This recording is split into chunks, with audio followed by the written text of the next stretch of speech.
আসসালামু আলাইকুম সবাইকে। আশা করি সবাই ভালো আছেন।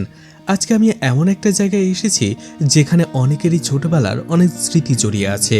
হ্যাঁ, আমি এসেছি আমাদের গ্রামেরই একটি মেলায়। আর মেলা মানেই তো অনেক আনন্দ, মজার সব খাবার আর নাগরদোলা। যাই হোক, আমার জীবনের প্রথম ব্লগে আপনাদের স্বাগতম। চলুন পুরো মেলাটা ঘুরে আসি একসাথে। মেলাতে গিয়েছিলাম আমি আর আমার স্ত্রী। মেলাটা আমাদের বাড়ি থেকে বেশ খানিকটা দূরে। মেলায় ঢুকতে প্রথমে চোখে পড়ল ছোট বাচ্চাদের খেলনার বেশ কয়েকটি জিনিস, যার মধ্যে রেলগাড়ি, নৌকা আর অনেক কিছু। আর সেখানে অনেক বাচ্চারা তাদের বাবা মাকে নিয়ে এসেছিল, অনেক মজা করছিল। আমরা দুজনেই যখন আরো একটু সামনে এগিয়ে যাই তখনই দেখা যায় নানান রকম মজাদার খাবারের দোকানগুলো রাস্তার দুই পাশে সারি সারিভাবে বসে রয়েছে। আর সেখানে সবাই যার যার পছন্দের খাবারগুলো কিনে খেতে ব্যস্ত ছিল। দেখা যাচ্ছিল মেলায় ঐতিহ্যবাহী খাবার সহ আরও বেশ কিছু চাইনিজ ফুডও ছিল। আমরা দুজনেই মেলাটাকে উপভোগ করতে করতে ধীরে ধীরে সামনের দিকে এগিয়ে যাচ্ছিলাম। গ্রামের এই মেলাগুলোতে বিকেলের দিকে অনেক বেশি ভিড় হয়, সবাই সেখানে চলে আসে। আর দেখা যায় সবাই যার যার মতো মেলাটাকে উপভোগ করছিল। অন্যদিকে খাবারের দোকানিরাও নানা রকম খাবারের পসরা সাজিয়ে বসেছিল। সেখানেও কত কিনাই খাবার ছিল, চটপটি, ফুচকা, মোগলাই, মিষ্টি আরও অনেক কিছু।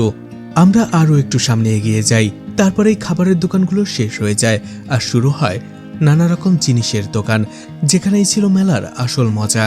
আসলে গ্রামীণ মেলাগুলোতে সবকিছুই পাওয়া যায়, সাংসারিক জিনিস থেকে কসমেটিক থেকে বাচ্চাদের খেলনা, কি নেই এই মেলাগুলোতে। তাই সব ধরনের মানুষই এই মেলাতে ভিড় জমায় তাদের প্রয়োজনীয় জিনিস কেনার জন্য। এরপরে আমরা চলে গেলাম বেশ কয়েকটা কসমেটিকের দোকানে, কারণ আমার স্ত্রী কিছু জিনিসপত্র কেনার ছিল। সে ঘুরে ঘুরে দেখছিল তার কোনটা পছন্দ হয়, আর তার পিছু পিছু আমিও ছিলাম। মেলার দোকানিরা ছিল বিক্রি বাট্টাতে ব্যস্ত, সবাই যার যার পছন্দ মতো জিনিসগুলো কেনার চেষ্টা করছিল দাম দর করে। আমরা কয়েকটা জিনিস কেনার পরেই চলে গেলাম আরও একটু সামনে, যেখানে অনেকগুলো খেলনার দোকান ছিল, যেখানে হরেক রকম বাচ্চাদের খেলনা ছিল। সেই খেলনাগুলোর মধ্যেও অনেক স্মৃতি জড়িয়ে আছে।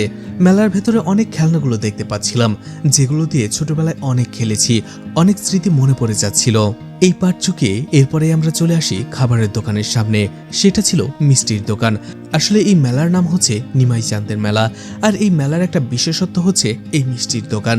এই মেলাতে অনেক দূর দূর থেকে লোক আসে মিষ্টি কেনার জন্য, কারণ এই মিষ্টিটা অনেক বেশি মজাদার আর বিখ্যাত এখানে। মিষ্টির দোকানগুলোতে যেতেই দেখতে পাই অনেক ধরনের মিষ্টি, বালিশ মিষ্টি, ছানার মিষ্টি, চমচম মিষ্টি, রাজভোগ আরও অনেক। আমি আর আমার স্ত্রী দুটো দই এবং কয়েকটা মিষ্টি নিয়েছিলাম। আসলে আমাদের দুজনের মধ্যে কেউ তেমন মিষ্টি খেতে পারি না, এই জন্য আমরা মিষ্টিটা একটু কম করে নিয়েছিলাম। মিষ্টি আর দই দুটোই ছিল বেশ মজাদার। সেখান থেকে বের হয়ে একটু পরে আমরা আরো বেশ কিছু খাবার খাই, যার মধ্যে মোগলাই অন্যতম ছিল। এরপরে আমরা একটু বাচ্চাদের জোনের দিকে যাচ্ছিলাম, যেখানে অনেক বাচ্চারাই তাদের মনের আনন্দে খেলাধুলা করছিল। কিছু বাচ্চাকে দেখা যাচ্ছিল ট্রেন গাড়িতে উঠে ঘোরার জন্য, আবার কিছু বাচ্চা নৌকাতে, আবার কিছু বাচ্চা ঘোড়ার পিঠে। আর এভাবেই তারা তাদের আনন্দময় শৈশবটা পার করছিল। এরপরে আমরা সেখানে মেলার ভেতরে বেশ লোভনীয় একটা আচারের দোকানও দেখতে পেলাম, যেখানে বেশ মজাদার অনেক ধরনের আচার পাওয়া যাচ্ছিল। আর সেখান থেকে আমরা কয়েকটা আচার আইটেমও টেস্ট করেছিলাম, যেগুলো বেশ ভালোই ছিল খেতে। মেলায় তখন বেশ গরম পড়েছিল, আর এই জন্যই আমরা একটু ঠান্ডা ড্রিঙ্কস খোঁজার চেষ্টা করছিলাম, যেখানে আমরা পেয়ে গেলাম ঠান্ডা এই শরবতগুলো, যেগুলো আমরা দুটো নিয়েছিলাম।